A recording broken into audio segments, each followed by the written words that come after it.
ఈరోజు మన రెసిపీ వచ్చేసి ఎంతో టేస్టీగా ఉండే సోరకాయతో పొంగనాలు. ఈ పొంగనాలు వచ్చేసి చాలా రుచిగా చాలా టేస్టీగా అయితే ఉంటాయి. పొంగనాలు వచ్చేసి ఇంట్లో వాళ్ళందరికీ నచ్చుతాయి. అంత టేస్ట్గా అంత సాఫ్ట్గా అయితే ఉంటాయి.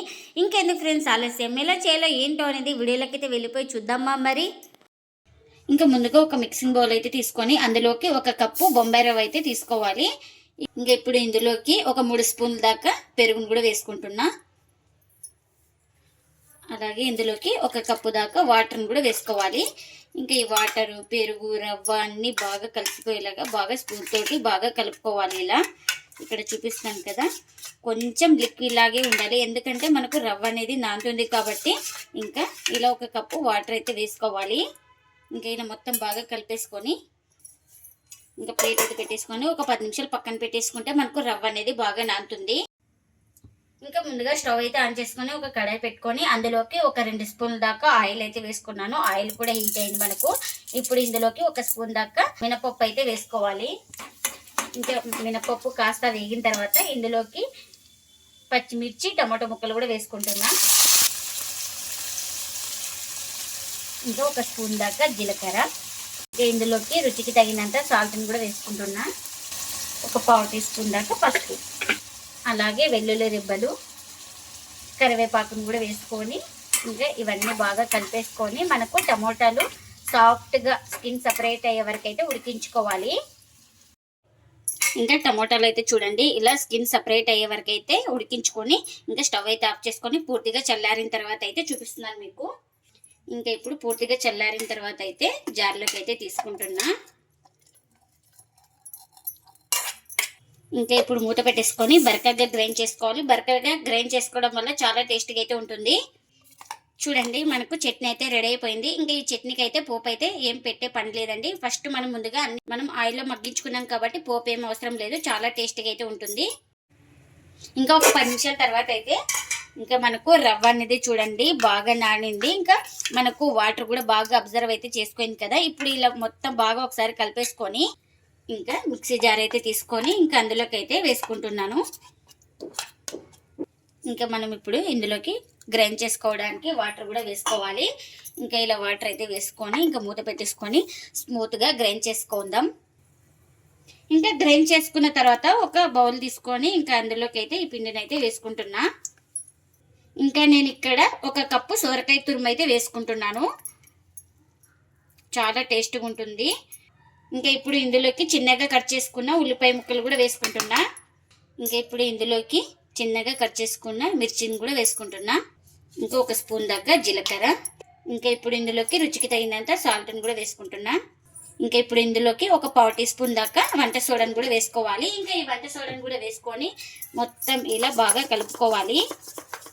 మనకు బ్యాటర్ వచ్చేసి పొంగనాల పిండి ఎలా ఉంటుందో సేమ్ అలా ఉండాలి. బ్యాటర్ వచ్చేసి ఇలా మొత్తం బాగా కలుపుకోవాలి. చూడండి చూపిస్తున్నాను మీకు, బ్యాటర్ అనేది ఇలా ఉండాలి. ఇంకా ఇదైతే మనకు పర్ఫెక్ట్గా సరిపోయింది. ఇంకా నేను ఇక్కడ పొంగనాలు వేసుకోవడానికి పెన్నం కూడా పెట్టేసుకున్నాను. ఇంకా ఇప్పుడు ఆయిల్ వేసుకుంటున్నా ఇలా. ఇంకా అన్నిటికీ ఇలా ఆయిల్ అయితే వేసుకోవాలి. ఇంకా ఇప్పుడు పొంగనాలు వేసే ముందు ఒకసారి మొత్తం బ్యాటర్ అయితే బాగా కలుపుకొని ఇలా ఫిల్ చేసుకోవాలి. ఇంకా మనకు కొంచెం గ్యాప్గానే ఉండాలి, చాలా టేస్టీగా ఉంటుంది ఈ సోరకాయ వేయడం వల్ల పొంగనాలు అనేది మనకు.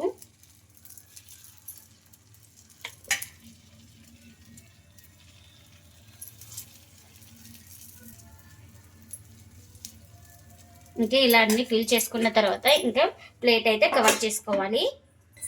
ఇంకా ఇప్పుడు చూడండి ఇంకా తడి అయితే ఆరింది కదా, ఇలా తడి ఆరిన తర్వాత ఇలా మనం స్పూన్ తోటి ఇలా తిప్పుకోవాలి.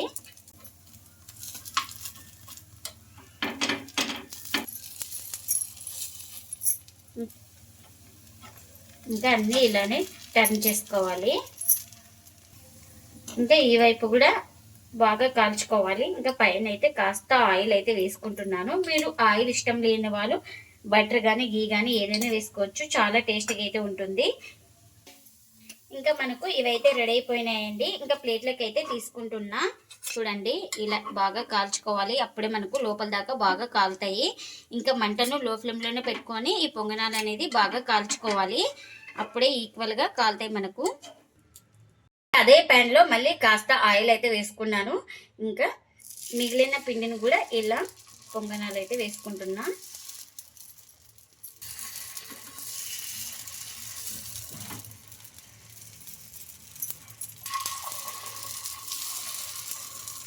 ఇంకా ఇలా మొత్తం అన్ని ఫిల్ చేసుకున్న తర్వాత ఇంకా ప్లేట్ అయితే కవర్ చేసుకోవడం వల్ల మనకు ఈక్వల్గా కాలుతాయి.